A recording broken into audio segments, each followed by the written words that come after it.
program, which is near and dear to my heart. She serves as the 4-H development specialist in environmental science, and her program work and research focus on leadership development, camping, diversity, and inclusion in mental health. And Amanda is a pro. She has presented everywhere from the regional to the international level, so she'll have lots to share with us today. And then equally very excited to have Mary from Maryland National Capital Park and Planning with us. She is the department's therapeutic recreation and inclusion service head, and she also heads up the disabilities services. She is a subject matter expert on Title II of the Americans with Disabilities Act. She oversees the county's programs for individuals with disabilities and the provision of inclusion support services. She's a certified therapeutic recreation specialist and a passionate advocate for the subject. So I'm sure both ladies will tell you more about themselves than what I could. So, yeah, Mimi. Thank you so much, Lisa. And I want to celebrate you for all that you've done for MAEOE. It is really amazing to see the hard work that you and your colleagues do to support MAEOE. So I celebrate you. I am Mamie Parker, and former head of fisheries in this country at U.S. Fish and Wildlife Service, and now do consulting work and volunteer work on various boards, and certainly like to support the work of MAEOE as well. And it is my pleasure to be here today. Now, you've heard from Lisa those impressive things about our panelists. And we like to give them credit for their background because we know they've done a lot of work. But what we'd like to do too is to get a better idea of the individuals, just so you'll know who you're talking to. So Mary and Amanda, I'll ask you a few questions and you can just give me your answers. And it's okay to do a one-word answer, or if you'd like to elaborate, you have that option to do so. Are you ready? All right, first, favorite pandemic bottoms: jeans, leggings, sweats, favorite pandemic bottoms. I'll go with you first, Mary. You can come off mute if you're not already. Yes. I was gonna say leggings or those yoga pants. Yoga pants. All right, Amanda, your option. Sweatpants, and that might have to continue because I'm not sure I'll fit back into my jeans. Might just be, I didn't add might that just part, be but keeping it's the only it. thing that fits. That's right. Okay, so mountains or oceans? Mountains or oceans, or even a river bottom? Your option. I'll start with you this time, Amanda. So the camp that I grew up at is in the mountains, so I will have to go mountains. Mountains. Okay, and you're married. I would have to say river. I kind of spent most of my childhood on the Potomac River, and those tributaries of the Chesapeake Bay. Wonderful. Amanda, I know you like camping. I'll have to ask, camping, glamping, or cabin? Cabin. I'm kind of in between. I mean, I can sleep in a tent, but if there's a cabin, even with a poor quality bed, I prefer that to the ground. All right, Mary, your option. Well, now cabin, I can afford that. But I've done everything in between, from carrying it to bringing a truckload to the site. So, but at this point in my life, I would say cabin. Cabin. Okay, most admired person, living or dead? Mary. I guess one of my favorite people or women is Eleanor Roosevelt, and how amazing she was to do the international human rights, and everybody thought she couldn't do it, and so kind of how I feel a lot of times, trying to advocate or be a champion for things that don't necessarily seem easy, but it's worth the effort. It's worth the effort. What a pioneer and a courageous woman. Brave enough to do it, right? Yes, Amanda? And most admired person, living or dead? So mine is Denise Frieberthauser, which some of you might know.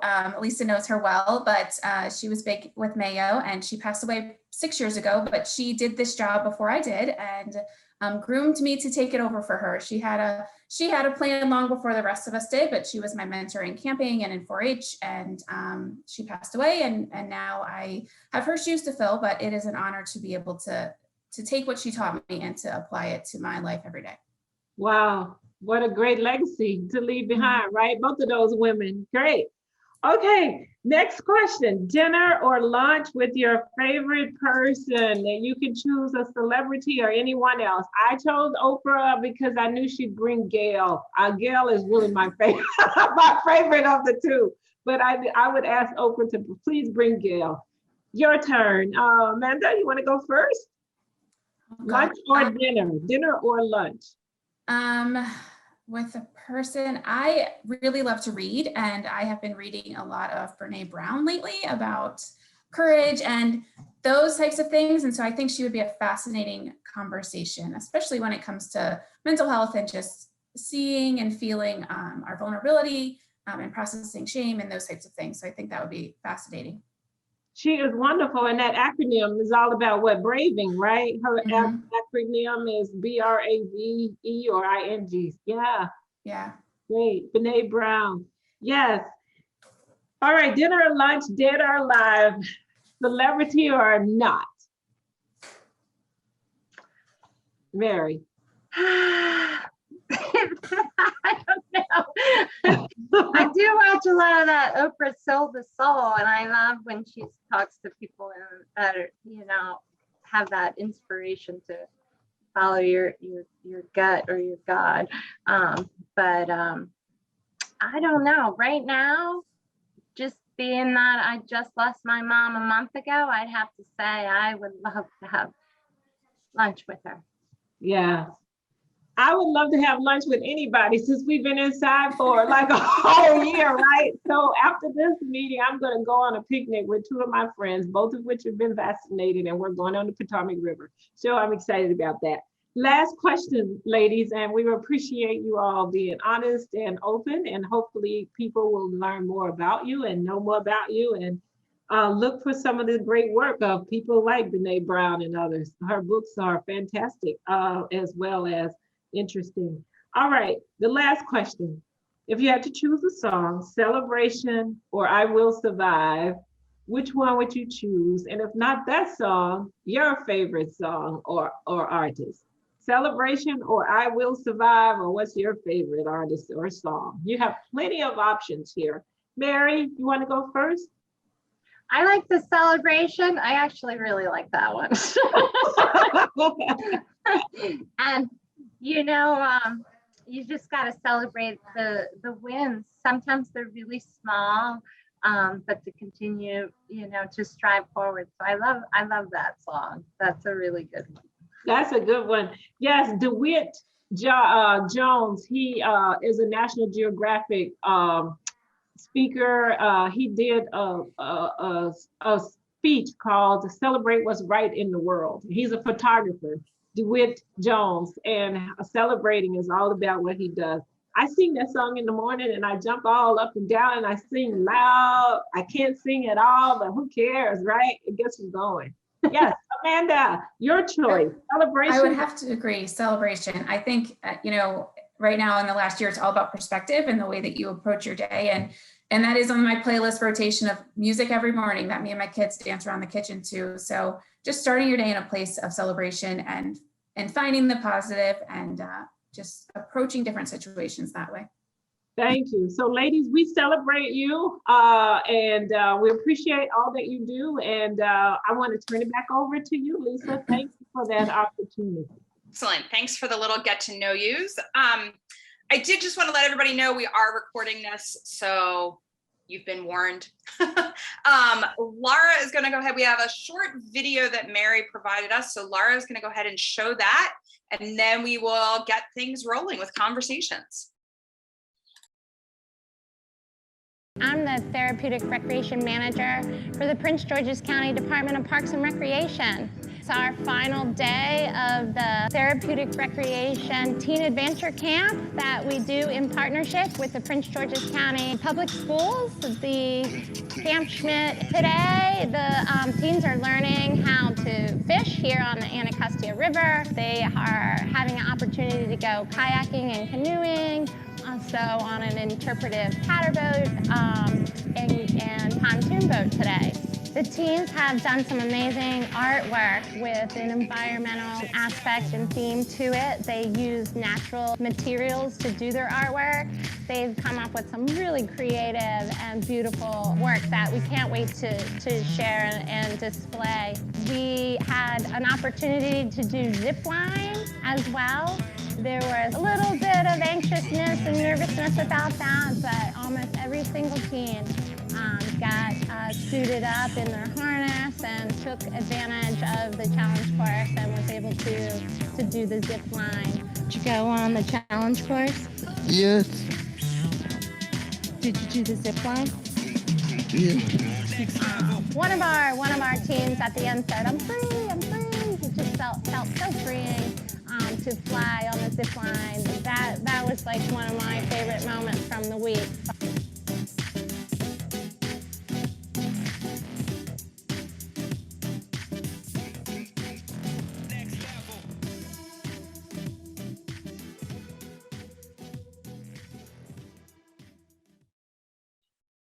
All right, so yes, I'm off mute. Fantastic. Mary, I used to work for the Living Classrooms Foundation, and every summer we would do a 2-week program for special needs kids of, you name it, they have it, every physical, mental ability. And my program involved the historic sailing fleet. So I have this fantastic memory of our fleet captain who I ran the department with for years. It was just he and I, the only crew on the boat, which is a little bit unusual. And you know, all of these students in wheelchairs and different disabilities and their sort of one-on-ones. And we were getting ready to come into the dock. And I had one little boy, all he wanted to do was sit on my lap. And so he'd sat on my lap for a little bit. And then we're getting ready to come to the dock and the captain's looking at me and kind of giving me the sign, like, you got to do something with dock lines. And this other little boy is just like, but I want to sit on your lap. And Pete, who can be this kind of imposing guy that like, I had a great relationship. We worked together for almost 20 years. And I was like, oh, I need to go help Captain Pete dock the boat right now. And Pete looked at me, he's like, no, you don't. You sit down and you put him in your lap. And I was like, oh, such a heartwarming moment. So what is one of your favorite summer camp memories that you have working with this special population? Well, I gotta be honest, I kind of shared it in the video. We have campers that use wheelchairs for mobility, and my partner in that camp is on today, James Robeson, and he provides an amazing, the high ropes contractor, and they are a very unique company who's able to provide high ropes for people who use wheelchairs, the specific apparatus and those types of things. And we've been running that camp for at least 5 or 6 years. But the particular student that you saw, it was like his 4th year at the camp. And each year it might be one little baby step. He just watches other people or doesn't want to participate. The next year, his friends encourage him more. And James and his team got him to put the harness on. Let's just see what it feels like. You don't have to do it if you don't want to, you know, and he did. The next year they talked him into being the photographer. Like, how about like cheer on?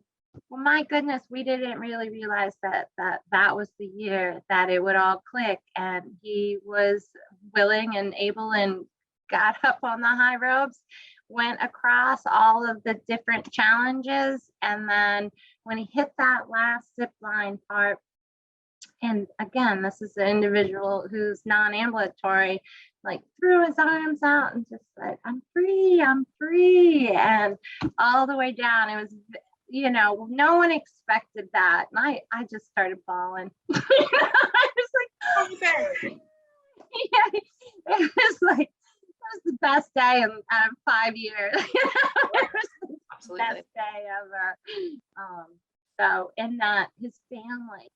So we gave them pictures pictures, and it felt like that it was an exciting day for the whole family. Great. So Amanda, you and I share a similar background with 4-H and Denise and summer camps. And I'll admit, when I was going to 4-H summer camps, we didn't really have a special needs population there. We didn't have a lot of accessibility issues with the group of campers we had there. So I'm curious how you came to making these changes in the programs. So for us, it started with many different ways, right? And it depends on which county program and the population that they serve, but we are kind of homegrown, right? Like, so, you grew up in the 4-H program, and then, my mom went to 4-H camp, and then I went to 4-H camp. And so that pattern kind of continues, but then people start talking about it and saying, oh, this is an amazing place. And so we started to have serve different audiences of children, and parents were coming and asking questions, and how will this work for my child? And it really started with, I remember, for me, to give an example, I was a new graduate of college, and my degree was in psychology, and there was a family that came in. They said, my daughter has Down syndrome, but can she come to camp? And I said, oh, I have a degree in psychology. Absolutely. She can come to camp. Like, I'm going to nail this, right?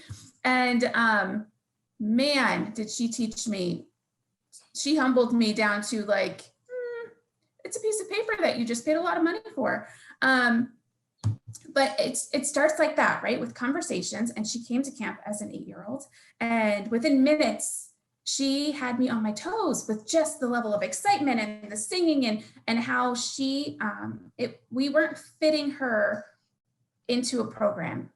She was building the program to celebrate what she brought to it. And she changed the dynamic of the program simply because she was in a space that she could be herself. And that moment, at 22,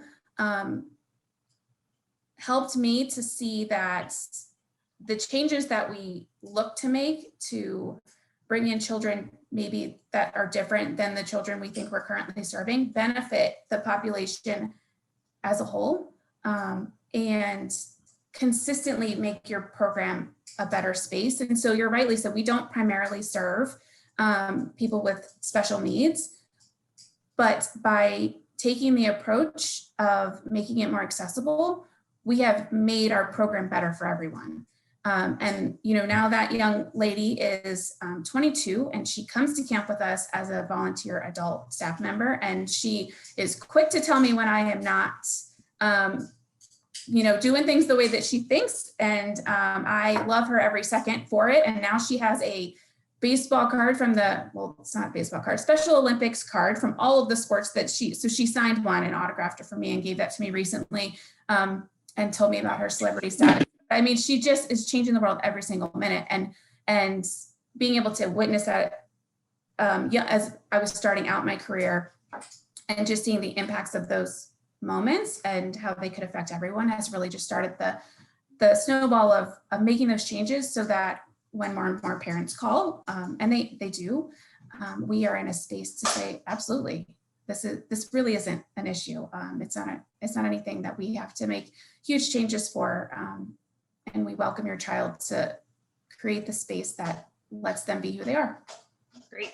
And to anybody in the audience, if you guys have questions, I am keeping an eye on the chat window, so feel free to throw your questions up there, and I will get them to Mary and Amanda. So Amanda, how did you get, that's sort of Amanda's story of how she started. Mary, how did you start down this path with working with this population, making parks and outdoors accessible?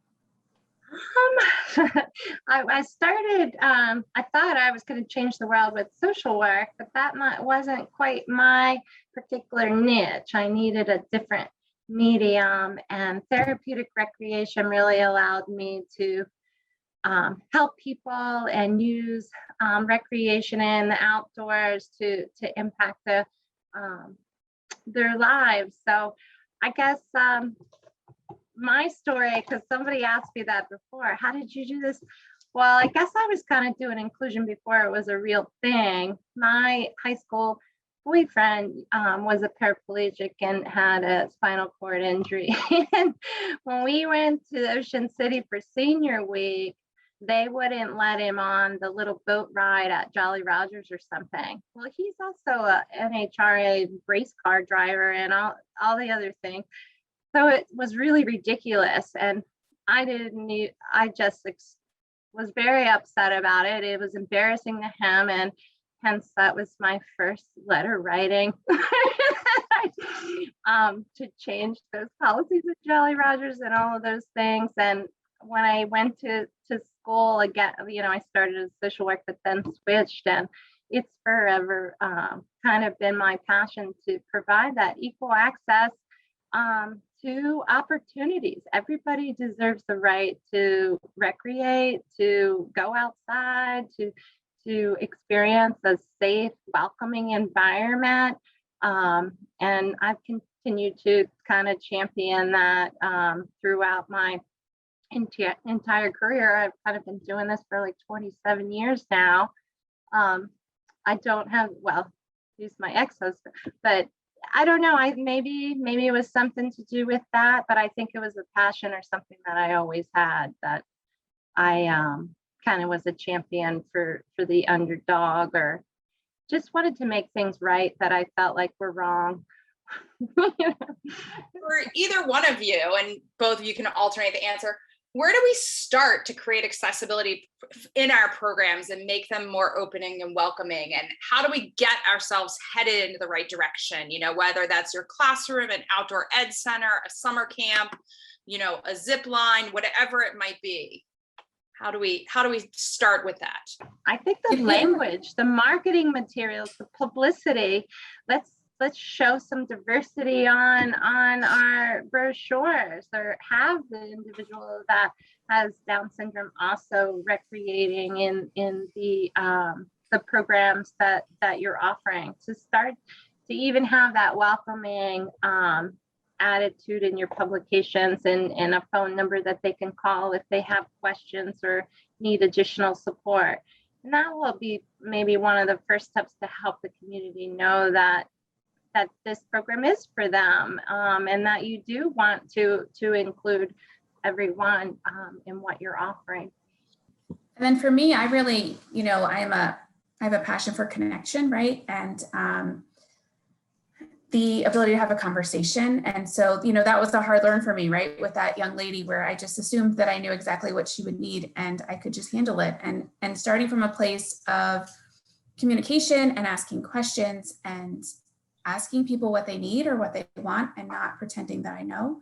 And then again, asking our program, like, what can we right now comfortably offer, and where do we need to get to in order to be able to offer more, and not promising something that you're not quite there yet. And so figuring out, as a program or a school or a classroom or whatever your area is, what can I offer currently, and how do I get to the next step, or what do I hope to be able to offer? And then through communications, asking people you work with what we're able to do, researching the types of things that you might need to find, but then really going to your population that's asking, or you're currently serving, and asking them what their needs are and what they're hoping for.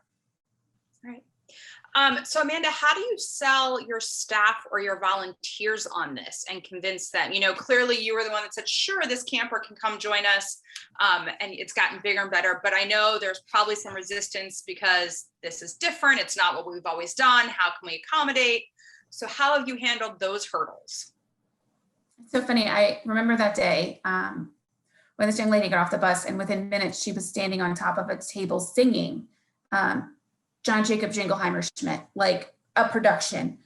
And at the time, the person in charge of me said, "You said this would be fine, and it doesn't appear to be fine." And I just was like, okay, I really have to. So I walked in, and there's this giant production. I mean, it was the coolest thing ever, but it was on top of the cereal counter. And if you know anything about people that serve food, you don't mess with their space, and you're never late for a meal. So they were less than happy. So I was like, I would love to sing that with you, but can we do it on the floor? And down she came, and we sang. And I think me being able to say, first of all, okay, like, we need to regroup, and let's figure out how to regroup. and let's figure out a plan and how are we going to solve this immediate problem, right? Because if it seems hard, then people get uncomfortable, or they're very quick to say, we weren't ready for this, or we're not doing it because it's too hard. And so, you know, much like Mary said, we need someone to say, this is the right thing to do, right? And to keep saying that this is the right thing to do. And by doing it, we're not only benefiting the single person, we are benefiting everyone as a whole, but then also creating the culture, right? Like, you know, I like to say we have to create a culture. All of us, you know, University of Maryland has affirmative action statements, equal opportunity statements that we put on every piece of paper, right? And those are just words on paper, unless you have people and a mission that is shared that develop a culture that believes it, right? And so, you know, it is an expectation for me in my role, but as part of that expectation, I need to live those words. And sometimes that's hard, but as a group of people that are, you know, called to do this type of work, regardless of the need, we have to be able to look at that mission and take those small steps forward to make it true. And I think in some ways, you know, people, once it becomes a mission and just the way things are, they join and volunteer into a program because of that. And some people will say, this is not for me. I mean, that has to be okay too. And being in that space of offering opportunities to teach and have people learn and have people ask questions is also a really valuable part of the process. So I don't know, connect people and live your mission. Yeah. Just to add on, and I agree with everything you're saying, Amanda. And some of the main barriers to participation or inclusion is the main three are attitudinal barriers. There's fear, or we don't know how to do it. Programmatic barriers, or additional requirements that kind of screen people out, or that we need to adjust the equipment or add some floats to the sides of the kayaks to make that program work better for someone that has limited trunk control. And like the third major barrier that we always need to really look at and address is architectural barriers. So it's the physical access. Can I get there? Can I participate? But training really helps to alleviate the attitudinal barriers and the programmatic ones.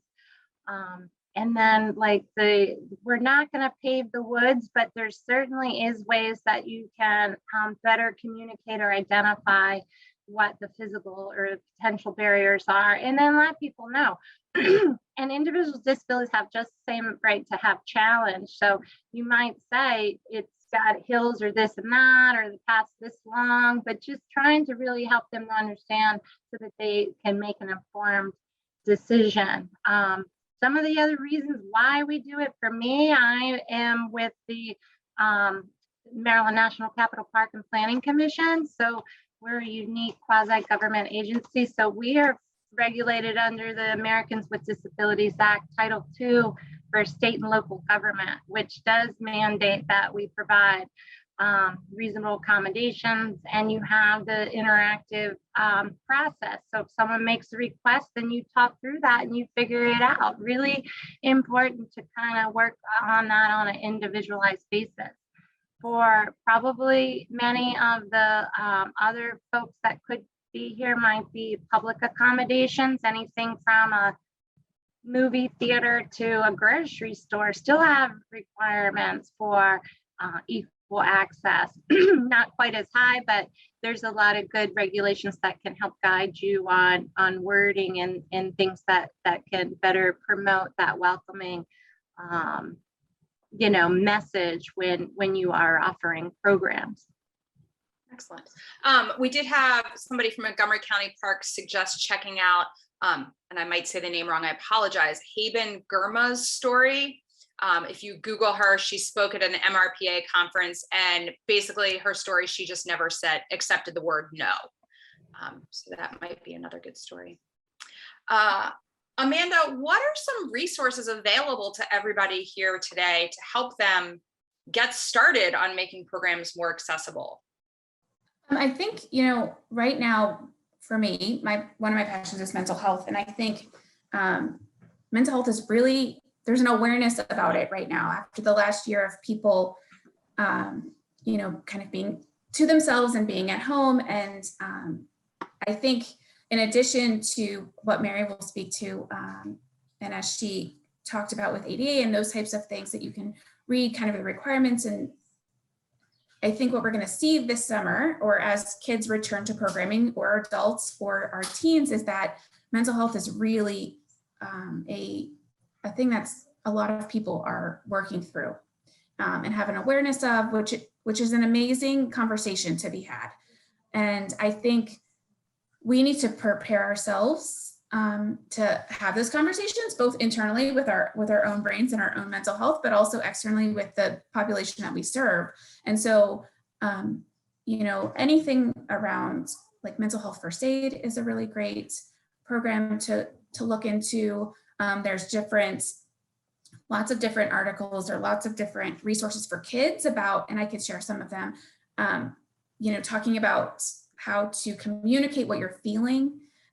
And really, I think it's important that we build teams that have the skills to listen and not just listen, you know, but hear. And I think we're going to have a lot of concerns around being anxious, being nervous, being scared, right? You know, we've been told for the last year that we shouldn't leave our houses because we could get sick, and getting sick could be really bad. And then now we're like, you should leave your house because you might get sick, but that's fine, right? So there's all these like, who knows, right? And so I think kids, you know, I serve kids, I think they're feeling that we want to leave, but do we want, like, there's this back and forth. I think parents are feeling that nervousness. So I think our programs, we're gonna have a lot of questions about how do you support my child, or how are you going to support me if I come to the program and I'm feeling like, you know, I can't do it, or I need that alone time, right? I've been able to go to my room and read for 30 minutes to calm down. And is that a possibility? And so I think anything you can do around mental health, if you want to train some of your team to be mental health first aiders, if you want to just, you know, the American Psychological Association has a lot of great resources. The American Camp Association has a lot of great resources around mental health, as well as, you know, a variety of different topics. So you can find things on how to work with almost any type of person through the American Camp Association. And I don't know, I go back to that mental health piece a lot because I think it's going to be a really big thing for us, more so than what we have been seeing, and partly because the conversation has gotten louder, which is critically important as we support each other and our kids. Yeah, I agree with Amanda. With the mental health piece is just been growing by leaps and bounds even prior to COVID. So now it's just going to be exploding, and that's for everyone. I feel like it's impacted people who didn't have challenges before, and just that isolation, like you're saying. So really to try to educate people to and advocate for nature and its healing properties and the abilities for the benefit with increased oxygen levels, or lowers the blood pressure, improves your mood, and like digging in and teaching them the biological pieces that are connected to that, you know, beyond just the nice part about being outside. It really does help you. And that we're really a natural, or the nature part of the mental health field that can really help individuals, especially children right now. And we've had a lot of our staff, we're trying to get almost all of our day camp staff that work with individuals with disabilities specifically to be youth mental health first aid trained, and to continue to have those opportunities available. She mentioned ACA, the American Camping Association, that has amazing resources. And I know that you work with, connect with 4-H, and those groups have really good resources as well. The American Therapeutic Recreation Association, ATRA, right now is really doing a greater push towards community therapeutic recreation, and that has a little bit more of a lens for a clinician type situation. So it might be some framework or some forms or some things that can help you with that when you have those interactive discussions and things to help better understand what someone's looking for and what we can provide. But collaboration, I think, is the key. Finding all the people that have those skills and working together to, to try to serve the community as best we can. Sure. So, working in the outdoor ed program, I used to, of course, working outdoor education, working any education, to some things become very cyclical and you start to get comfortable with it. And every now you get a little whammy thrown your way.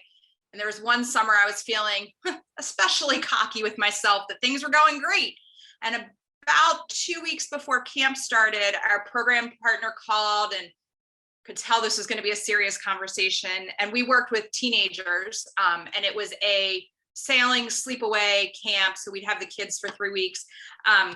And she told me that we had a transgender teen that was going to be joining us. And I'm like, oh, thanks a lot, universe. Didn't see that coming. You're right. I'm not prepared for everything. And I have to say, the family was fantastic. The student was great. Like, we had a lot of conversations amongst the program partners and the family beforehand. But that was like a curveball out of left field that none of us saw coming. What has been a similar curveball in your programming, and how did you handle it? And what now do you wish you'd done differently? Because I will say, the one thing I didn't do, I did not tell my entire staff until right before the students showed up, just because I didn't want there to be any preconceived notions on their parts. And with some of the staff, that was totally the right decision. And I did, the lead educator, I did fill her in. But the rest of them I didn't. I could tell some of them probably needed a little more than 24 hours heads up on this, even though we had a solid plan. So that was kind of my wish I had changed the way I handled a bit.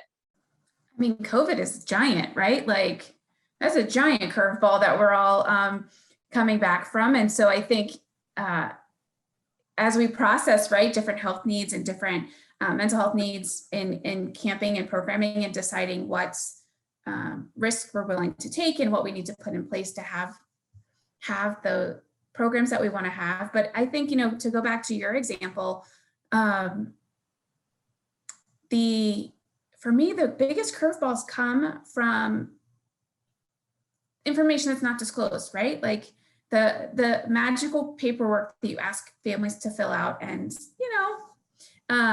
they give you the information that they feel comfortable giving you, and really the trying to then figure it out, right? So a child has come to camp or come to a club meeting or come to a program, and something just what I'm currently doing is not serving them in the way that I am hoping for it to do. And I think, much like the young lady that came to camp, I was like, oh, I got this. I've been doing this for long enough. I'll just be able to figure it out. And really, just a lesson that I've learned over and over again is just call, right? Just call whoever takes care of them on a regular basis and say, this is what we've tried. Can you give me some ideas? And take it in it. It's not a ding to your ability to run your program or your ability to, be in charge of the group that you serve. It's really an empowering step and more tools for your toolbox. And I think we're just afraid to ask. And I've done that many times where I've caught myself trying to solve a problem that I could have very simply pulled in a team of people to talk through with, pulled in that child to ask them what it is that I could do to help them, or call and say, hey, what do you do at home when this happens? And get that information. Sure. Mary? Oh, I am off mute. I'm just saying it. Yeah, COVID has really changed things in our service delivery. So I guess just keeping up with that. And we used to run in person. Last summer we had virtual camps. Trying to navigate all of that and trying to communicate what's the expectation for them to participate, meaning can you put yourself on mute or not. But when we were in person, one of the mistakes that I had made is we have a lot of very diverse seasonal staff that support our programs. One of the individuals that was working for me had cerebral palsy and had some limitations in his gait, but Mom didn't share that the child elopes, left that off of the information. So that was probably one of my ones, like, yeah, maybe if I'd have known that, I wouldn't have assigned Jeff to be with the child that runs because he couldn't chase him. And, you know, sometimes you got to almost kind of giggle in hindsight, but it's every day you learn new things, and what worked last week might not this week, or as people age or develop, their interests change. So you know, continuing to learn as much as you can and to build that relationship so you know how to best support the person continues to be your best shot at success. And you made a good point, Amanda, because we don't always have the right answers. It is trial and error. But like she said, to not think it's like that, oh, I must not know what I'm doing because I'm asking. No, if you're not sure, number one thing is ask the person. You don't help someone or push their wheelchair without asking either. You're like, may I help you? And it's their choice. If they don't want your help, then they'll say, I don't want your help. But if they want your help, they'll tell you also how to best help them. And I think that's probably one of the keys, you know, to working through things, and that the family or the patron will see that you genuinely are trying to help. So that helps to work through those situations that sometimes, you know, need a lot of extra examination. Sure. As we are sort of closing things out, anybody, if you do have questions, throw them up there in the chat. Mary and Amanda, I have magical powers. I have just given you a magic wand and heaps and endless supplies of money. What are the top 2 things that you would like to change to make, I will just very broadly say, the outdoor education accessible to all? What do you think, if resources were unlimited, would be your top 2 changes? I think having information about the specifics on the trails, and you know, having the outdoor environment to so that the public understands what the challenges are, what parts are accessible, what parts aren't, and then trying to educate people to eliminate their fear. I think that exposure sometimes is, or lack of exposure really impacts some of our county residents from signing up for things, because they may have always grown up in the city or whatnot and haven't had that experience. So trying to really reach the target groups that don't normally get outside would be one of my goals, to try to identify what those barriers are for those communities, so that they would have the same opportunity to learn and grow outdoors, you know, as the rest of the state or country. Amanda? I echo that. You know, resources to help with the fear and the unknown, and being able to share the value, the impacts, right? And I think, you know, we are in a space right now where people are starting to understand the impact of being outside, because that's one of the only things that they have been allowed to do. And I hope that momentum continues. And I hope that we are in a space where we can continue to really teach people about the health impacts that come, mental, emotional, physical, from being outdoors, and then connect people to places where that can continue for them, moving past the fear and having a more of an understanding, and really, you know, then at the end of the day, being able to provide opportunities for people that might not be able to afford them in the same way that other families can, or giving them access to opportunities or equipment or resources that they might need that they don't currently. So it's one thing to solve the fear, but then being able to physically get them to a place where they can experience what it is that we're hoping they can experience. Sure. I was out hiking recently with friends, and we noticed it was an area full of mountain bikers, and there was probably a dozen or more Latino men that came biking through, and we just paused for a moment. We're like, I've never seen that before. And just this fascination, like it was amazing and we loved it. Is it COVID that has made them take up a new hobby and be outside together as a group? Is it just there is this awareness amongst sort of society now that made it stand out more? It was just a really interesting moment that I experienced a couple of weeks ago with a population. I don't normally come across mountain biking, you know, on the trails in Anne Arundel County where I was. So it was kind of fascinating to see that happening.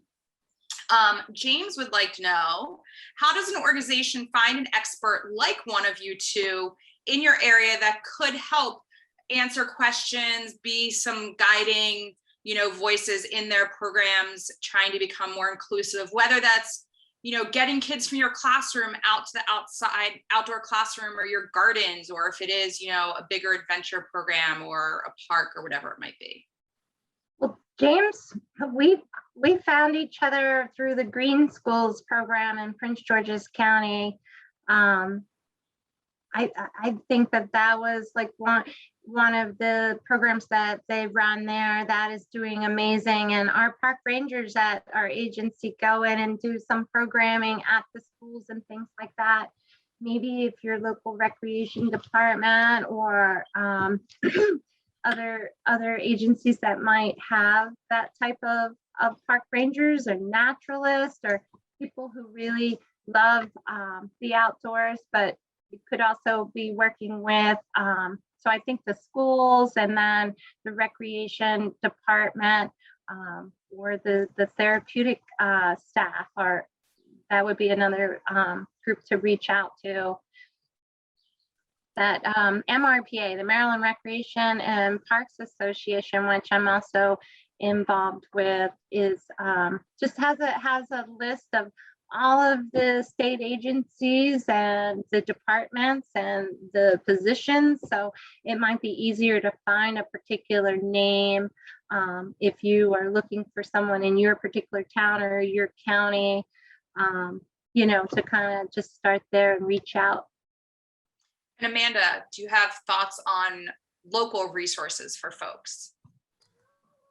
So 4-H does have there's an extension office in every county in the state of Maryland. And so if you look up University of Maryland Extension, you can find your local county and they can connect you to the 4-H program in your area, as well as the 4-H educators and staff. And so many of them do this work in many different areas and many different types of programming, including coming in to do programs for kids and volunteers and staff. And so that's a place to start as well. And then I think, you know, Mary said this earlier about your connection and finding people that do the same work as you or work with the same population as you or the hope to work with the same population as you, and using that passion to build connections together. Because, you know, I'm a big fan of not reinventing the wheel. And if I have a really great policy or if I have a really great activity or training that can help people learn how to, you know, get more educated around ADHD,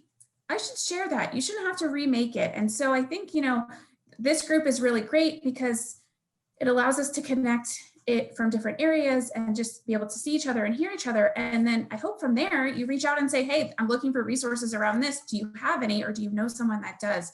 And I have found that, you know, my biggest helps have been people from other organizations that are trying to do the same things as me. And we've connected over figuring out the best way to do it and sharing not only the passion and the expertise that we have, but really just the experience of this is what I tried and it didn't work. And so this is what I did next. Because ultimately the thing that I tried that didn't work might work really well for you. And so knowing all of those pieces. So after this, you know, I would encourage, I'm not sure how contact information is shared, but if there is a way that people can stay in touch and connect and through different organizations, I think that has really been the most helpful. Great. And MAEOE is working on being a clearinghouse for that for everybody. We have information on our website with the symposium and our resources. Kendra also shared a group called Transplaining. It is to increase inclusivity of transgender and gender nonconforming participants. They're a relatively new organization, very intersectional, and they have trainings and sessions geared towards camp professionals, school teachers, admins, et cetera, et cetera. So if that is a population that you find yourself needing support with, this could be a great group to check out, Transplaining. Yeah, did anybody have any last minute questions? I don't want to cut anybody off, but I also am being respectful of our time and also all of our virtualness and our poor little brains. Perfect. Well, thank you all again for joining us. And Amanda and Mary, thank you guys so much for giving us your time. And it was, of course, not just this time right now, but we've had a lot of prep and getting ready. So it's been great getting to meet you and work with you. And I look forward to that continuing. We do want to thank the sponsors of this presentation. The funding comes from the state with helping for the Green School program. So that's an important part to recognize as well.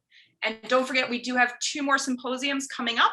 On May 5th will be air quality and community health. And then on May 19th is creating safe and welcoming spaces outdoors.